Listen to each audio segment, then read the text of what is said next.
राधा और रुक्मणी की कहानी।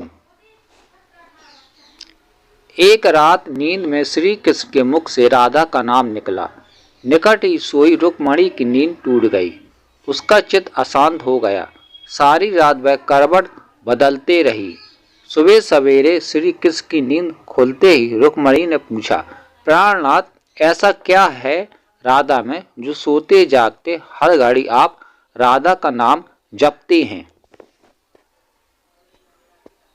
श्री कृष्ण मुस्कुराए बोले, जानना चाहती हुई प्रिय रुक्मणी ने हामी भरी। एक परीक्षा देनी होगी तुम्हें, कहो तैयार हो? श्री कृष्ण ने पूछा। रुक्मणी तैयार हो गई।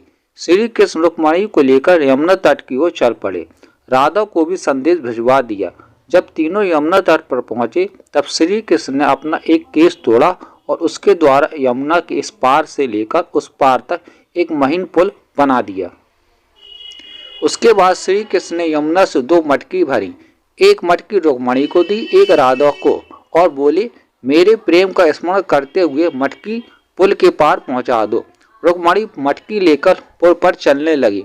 कुछ दूर चलने के बाद जब उसने पुल के दूसरी ओर देखा तो सशंकित हो गई। उसके कदम डगमगाने लगे। उसने स्वयं को तो संभाल लिया किंतु मटकी संभाल न पाई। वह किसी तरह पुल तो पार कर गई पर मटकी यमुना में गिर गई।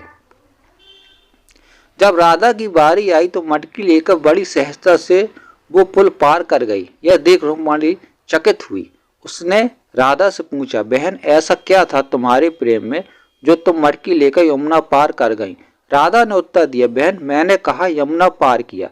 प्रिय के द्वारा मेरे हाथ में दी गई मटकी ने मुझे पार पहुंचाया। रुक्मणी को राधा के प्रेम की अथाह गहराई का भान हो गया।